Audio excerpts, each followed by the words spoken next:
So, you know, later when she comes through again and it's $50 and Rage Against the Machine has a reunion to open up for or whatever, then you guys can say you saw her win. I'm trying to remember what the phrase was that I put together in the emails that I sent out. I think that I said, Shannon, that you are a hyper-educated, socially aware, feminist, punked-out sex goddess of verse. And I don't think anybody who sees you tonight is going to be able to argue with that. So with no further ado, everyone please give a warm welcome to Shannon Leigh! Yeah,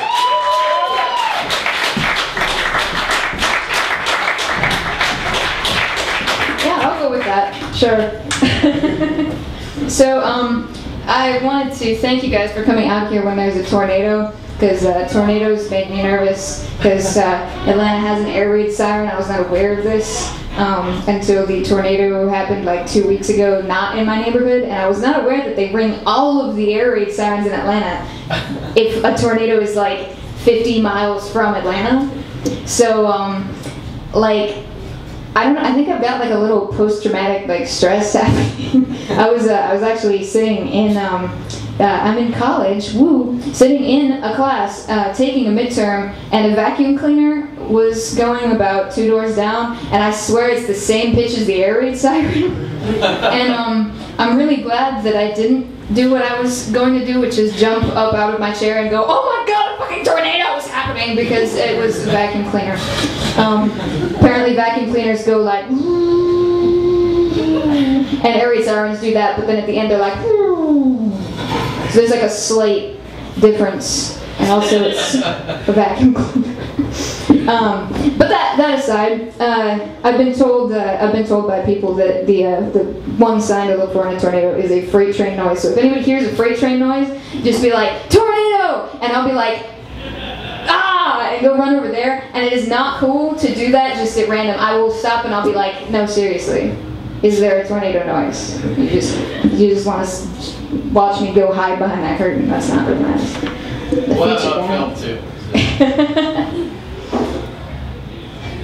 She stands, hands shaking, lips moving in prayer to a God they tell her is not listening. Outside it is cold, and the faces of her attackers line the cement walls like bathroom tiles. She has come to kill her baby. That is what they say, holding pictures of cut-up stillbirths, trying to tell her the thing inside her is shaped like us, when 2 days earlier on the ultrasound the nurse showed her the gills. She does not need anyone to tell her it is more than a clump of cells. At 8 weeks, she already knows her daughter's colors. Baby blue and bright pink like infant fireworks, the shape of nose and eyes so familiar. This child who would grow up to welfare and gunshots, asking why thunder seems so close, and where daddy is, she stands and prays. Daughter, look away from this world and be with God. There is no mercy in the streets for little girls, and I could not protect you from monsters. I was 12 when my mother failed me. They call her murderer. Her heart stretches out and touches tendrils that could one day be human. I have been there. Stood before protesters telling me God wants my baby to be born, while I remembered the faces of the children I worked with. 7 to a bedroom, eating rice for 3 days and starving for 4. The children too old, the so-called troubled to find homes, whose homeless mothers birthed them on cardboard boxes and cut the cords with broken vials. Oh yes, the world surely needs more babies, whose parents would not be able to educate them because their own educations were cut short, who know daddy as the man who hurt my mommy, and whoever knew they were anything less than wanted. Children know. They flounder under the weight of their parents' bitter yokes and grow to question their very worth.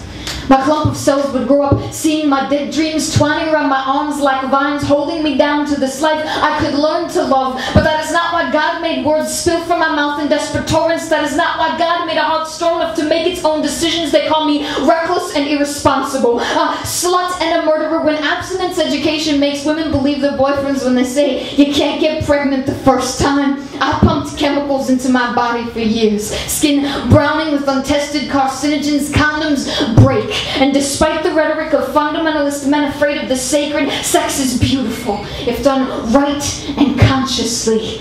And what drove me to this? They say God can help manage. But last time I checked, it's been thousands of years since lost children were rained down manna, and if your God knows me like I believe he does, fully and intimately, exposed and unworthy, my beginning and my ending, he already knows what I am doing. Do not question your God's omnipotence in my name. It is blasphemy to say you know more about my body than the creator of it. I stand. I will bear no child who thinks that love means war, who will tell women making the decision to save 2 lives that they are whores, who think God created the universe in 7 days and man can interpret it in 4. I stand. And for those women who should stand proudly but shove secrets into boxes, I ask, what have we done that you wouldn't have?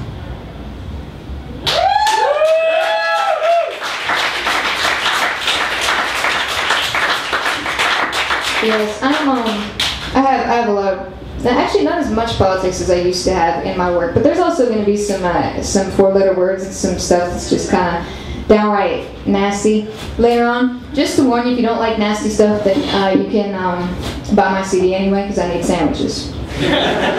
And then you can, like, I don't know, send it to the government and be like, this shit should not be allowed in public places. There's this girl, she's just fucking ranting about tornadoes, she kills babies, what's up with that?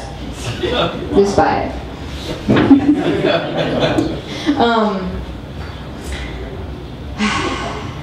I try to break up the depressing with little moments of levity.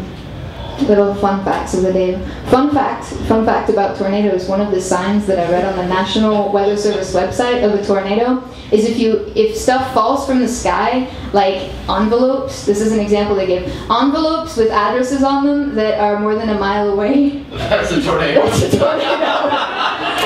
I was like, if envelopes started falling from the sky, I'm fucking gone anyway. I don't care what it is. I'm gone. I'm driving somewhere away.